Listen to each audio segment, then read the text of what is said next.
संदेश खाली से बड़ी खबर है, जहां पर ईडी की बड़ी रेड, बड़े पैमाने पर सुरक्षा बल भी वहां पर तैनात है। कई जगहों पर ईडी की रेड। पश्चिम बंगाल संदेश खाली में ईडी का बड़ा एक्शन। संदेश खाली में बड़े पैमाने पर ईडी की रेड लगातार जारी है। शाहजहां शेख के ठिकानों पर ईडी की छापेमारी चल रही है। संदेश खाली में 4 जगहों पर ईडी की रेड। देखिए, शाहजहां शेख के लिए मुश्किलें बढ़ती जा रही है। शाहजहां शेख की गिरफ्तारी और उसके बाद अब लगातार उसके ठिकानों पर फिर से रेड जारी है। इससे पहले आपको याद होगा, उसके ऊपर आरोप भी यही लगे थे कि उसने ईडी की टीम के ऊपर हमला करवाया और उसने इस बात को कबूला भी। उसने अब जब कबूल लिया है तो जाहिर तौर पर और मुश्किलें बढ़ती हुई नजर आ रही है। 4 जगहों पर ईडी की रेड लगातार जारी है। शाहजहां शेख इस वक्त घिरा हुआ है और शाहजहां शेख के ठिकानों पर ईडी की रेड चल रही है। संदेश खाली में ईडी की बड़ी रेड है और ईडी की इस रेड को बड़ी कार्रवाई के तौर पर माना जा रहा है। संदेश खाली में लगभग कई ठिकानों पर रेड चल रही है। शाहजहां शेख के ठिकानों पर ईडी की रेड लगातार जारी है। संदेश खाली में ईडी अफसरों पर हमले के केस में सीबीआई ने शाहजहां के भाई को भी इससे पहले तलब किया और देखिए, लगातार शाहजहां शेख की भी मुश्किलें बढ़ती जा रही हैं और अब उसके जो भी काला धन है या जो भी उसके पास करप्शन का पैसा है, कैसे वो इतना बड़ा हुआ, इस सब पर नजर है ईडी की और ईडी उसके तमाम खातों को, ठिकानों को खंगाल रही है। बड़े पैमाने पर सुरक्षा बल तैनात है। कई ठिकानों पर ईडी की रेड लगातार जारी है। जानकारी ये मिल रही है कि लगभग 4 जगह पर ईडी की रेड चल रही है। इससे पहले भी ईडी की रेड में कई दस्तावेज बरामद हुए और ईडी लगातार शाहजहां शेख के खिलाफ में सबूत इकट्ठा करने में जुटी हुई है। ईडी की रेड अब एक बार फिर से लगातार जारी। और इसी बीच एक और बड़ी खबर है, रक्षा मंत्री राजनाथ सिंह का असम दौरा है आज। गृह मंत्री अमित शाह कल पहुंचने वाले हैं असम। लोकसभा चुनाव प्रचार के लिए कमर अब कसी जा चुकी है। लोकसभा चुनाव का प्रचार करते हुए आपको नजर आएंगे। रक्षा मंत्री राजनाथ सिंह आज असम का दौरा करेंगे, जबकि केंद्रीय गृह मंत्री अमित शाह 15 मार्च को जाएंगे।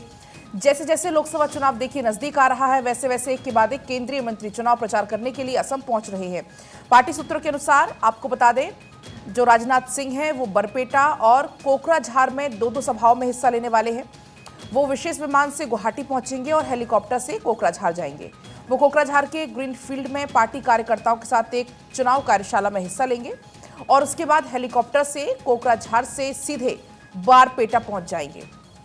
वहां सबसे पहले एक सत्र वहां संबोधित करेंगे। इसके बाद बारपेटा म्युनिसिपल ग्राउंड में एक विशाल जनसभा को संबोधित करेंगे।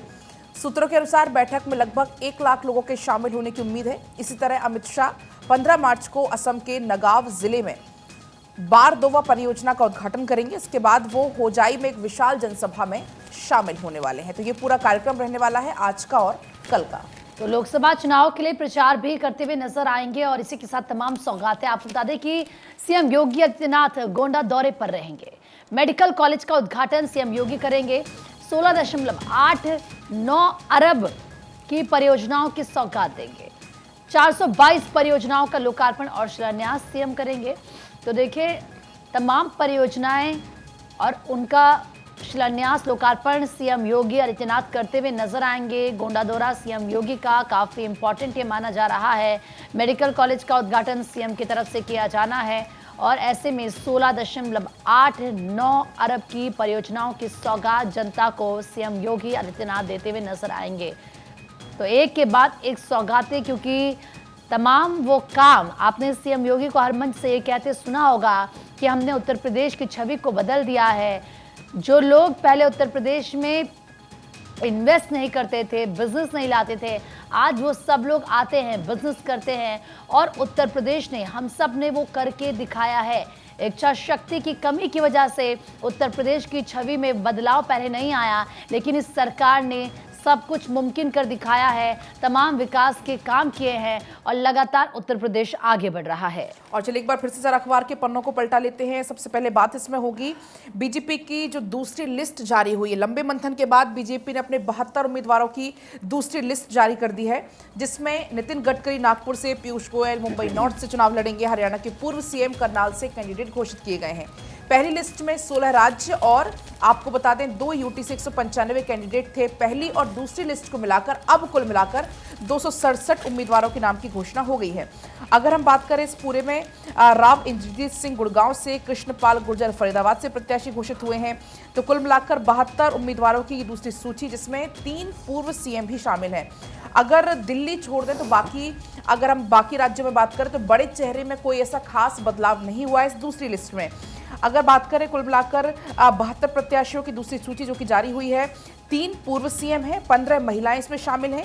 इस सूची में 25 से ज्यादा सांसद के टिकट भी काटे गए हैं, जबकि पहली सूची में काटे गए थे 33 सांसदों के टिकट। हालांकि इस दूसरी सूची में पीयूष गोयल का नाम, जो कि इस वक्त राज्यसभा सांसद है, लेकिन अब वो लोकसभा का चुनाव लड़ेंगे। नितिन गडकरी का नाम भी कल सामने आ गया, क्योंकि आपको याद होगा कि उद्धव ठाकरे की तरफ से कहा गया था कि आइए हम आपको टिकट देते हैं, आप हमारी तरफ से चुनाव लड़िए। हालांकि फिर जाहिर सी बात है कि महाराष्ट्र की किसी भी टिकट का ऐलान नहीं हुआ था, तो नितिन गडकरी का नाम कहां से सामने था, लेकिन कल के लिस्ट में उनका नाम सामने आ चुका है। आगे बढ़ते हैं, बिहार एनडीए में सीट बंटवारे पर सहमति बन चुकी है। चिराग के खाते में हाजीपुर समेत लोकसभा की 4 सीटें, यानी कि कुल 5 सीटें उनको मिल चुकी है, और पशुपति पारस को समस्तीपुर मिल सकता है 1 सीट। बिहार में एनडीए का सीट शेयरिंग फॉर्मूला तय कर लिया गया है। बुधवार को दिल्ली में लोजपा यानी कि रामविलास के राष्ट्रीय अध्यक्ष चिराग पासवान ने बीजेपी के राष्ट्रीय अध्यक्ष जेपी नड्डा से मुलाकात की। मुलाकात की तस्वीरें आपकी टीवी स्क्रीन पर। इसके बाद चिराग ने एक्स अकाउंट से सीट शेयरिंग तय होने की जानकारी दी। सूत्रों के अनुसार 4-1 के फॉर्मूले के आधार पर भाजपा ने जमुई सांसद चिराग पासवान को मना लिया है। चिराग की पार्टी को बिहार में लोकसभा की कुल 4 सीटें मिलेंगी, और इसमें हाजीपुर की सीट भी शामिल है। इसके अलावा आपको बता दें कि राज्यसभा की 1 सीट भी चिराग पासवान के खाते में आएगी। सूत्रों के हवाले से खबर यह भी है कि झारखंड या पूर्वी उत्तर प्रदेश में 1 सीट चिराग की पार्टी को मिलेगी। इस पर चिराग ने अपनी सहमति दे दी है। तो वहीं चिराग के चाचा पशुपति कुमार पारस को हाजीपुर से हटाकर समस्तीपुर संसदीय सीट से उम्मीदवार बनाया जाना तय हुआ है। बढ़ते खबरों में आगे, और बात अब हैदराबाद की करते हैं। हैदराबाद में मुफ्त खाने का ऑफर और रेस्टोरेंट के बाहर जमा हुए सैकड़ों लोग। ट्रैफिक रुकने पर पुलिस ने लाठीचार्ज भी किया। देखिए भारी संख्या में किस तरह से लोगों की भीड़ वहां पर इकट्ठा हो गई। दरअसल हैदराबाद से बड़ी खबर आपको बता रहे, जहां मुफ्त में खाने का ऑफर और जिसके बाद लोगों की भीड़ इकट्ठा हो गई, वो भी मुफ्त में खाना खाने के लिए पहुंच गए। रेस्टोरेंट के बाहर देखिए किस तरह से सैकड़ों की संख्या में लोगों की भीड़ वहां पर इकट्ठा हो गई, और ट्रैफिक रुकने से पुलिस ने लाठीचार्ज किया, ट्रैफिक कंट्रोल करने की कोशिश की गई, क्योंकि तस्वीरें आप देख रहे होंगे कि भारी संख्या में लोगों की वहां पर मौजूदगी नजर आई। पुलिस वहां पर पहुंची और पुलिस लोगों को वहां से हटाती हुई नजर आई।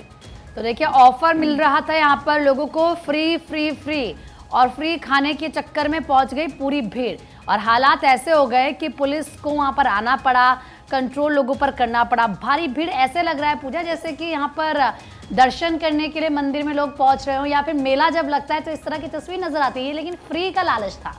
देखिए बिल्कुल फ्री की चीज़ पर लोगों की भीड़ ऐसे ही उमड़ पड़ती है, और यहाँ पर वही तस्वीर सामने आई, जिसके बाद लॉ एंड ऑर्डर की सिचुएशन मेंटेन करने के लिए पुलिस को काफ़ी मशक्कत करनी पड़ी।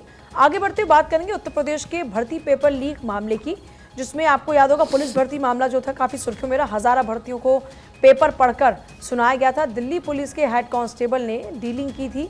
यूपी पुलिस भर्ती में कराई गई थी डीलिंग, एक साथी पकड़ा गया। एसटीएफ ने हरियाणा के जींद से भी एक आरोपी को अरेस्ट किया है। देखिए इस पूरे मामले में क्योंकि एसटीएफ जांच पड़ताल कर रही है, अगले 6 महीने में एक बार फिर से परीक्षा कराने, लेकिन उससे पहले सीएम योगी आदित्यनाथ ने कहा था कि कोई भी दोषी बख्शा नहीं जाएगा, और अब इस पूरे मामले में एक्शन जारी।